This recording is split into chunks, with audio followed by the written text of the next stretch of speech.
श्री वाराह पुराण 85वां अध्याय भारतवर्ष के 9 खंडों का वर्णन। भगवान रुद्र कहते हैं, विप्रवरो, यह भूमंडल कमल की भांति गोलाकार में व्यवस्थित है। ऐसा कहा गया है। अंतवर्ती 9 उपवर्षों का यह खंडों का वर्णन करता हूँ, सुनो। उनके नाम इस प्रकार है: इंद्रद्वीप, कसेरु, ताम्बन, गभिस्तानमान, नागद्वीप, सौम्य, गंधर्व, वारुण और भारत। ये सभी उपवर्ष समुद्र से घिरे हुए हैं। इनमें से एक एक का प्रमाण 1000 योजन है।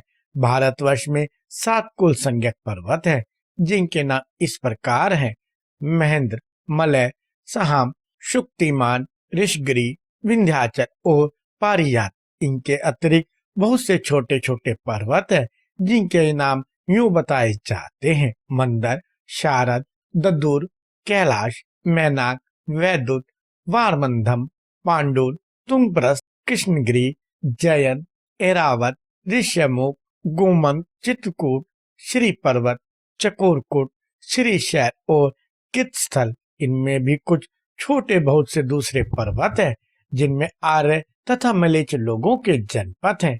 भारतवासी जिन नदियों का जल पीते हैं वे हैं गंगा, सिंधु, सरस्वती, शत्रु, वित्सता, विपाशा, चंद्रभागा, सरयू, यमुना, इरावती, देविका, कुहू, गोमती, धूतपापा, बहुधा, दुष्द्वती, कोष्की, निशिरा, गंडकी, इशुमती और लोहिता आदि। ये सभी हिमालय से प्रादुर्भूत हुई हैं।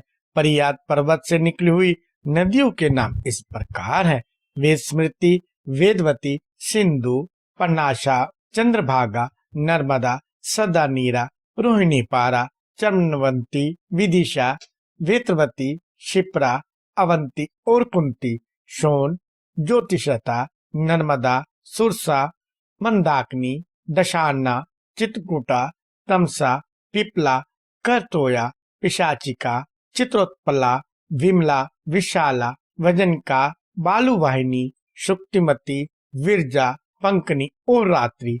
ये नदियां रिश्मान नामक पर्वत से प्रकट हुई हैं। विंध्या पर्वत की उपत्यका से निकली हुई नदियों के नाम ये हैं: मणिजाला, शुभा, तापी, व्योष्णी, निर्विंध्या, वेना, पाशा, वैतरणी, वेदीपाला, कुमुदवती, तोया, दुर्गा और अंतशिला। सहम पर्वत से निकली हुई नदियां इस नाम से विख्यात है: गोदावरी, भीमरथी, कृष्णावेणी, वंजुला, तुंगभद्रा, सुप्रयोगा और ब्रह्म कावेरी। मलयगिरी से निकली हुई नदियां कृतमाला, ताम्रपर्णी, पुण्यवती और उत्पलावती नामों से विख्यात है। महेंद्र पर्वत से निकली हुई नदियां हैं त्रिसामा, ऋषिकुल्या, इशुला, त्रिदिवा, लांगोलिनी और वंशधरा। ऋषिका, सुकुमारी, मंदगामिनी, कृपा और पलाशनी, ये 4 नदियां शुक्तिमान पर्वत से प्रवाहित हुई हैं। यही सब भारत के कुल पर्वत और प्रधान नदियां मानी गई हैं। इनके अतिरिक्त छोटी छोटी बहुत सी नदियां हैं। 1 लाख योजन वाला यह समग्र भाग जम्बूद्वीप कहलाता है।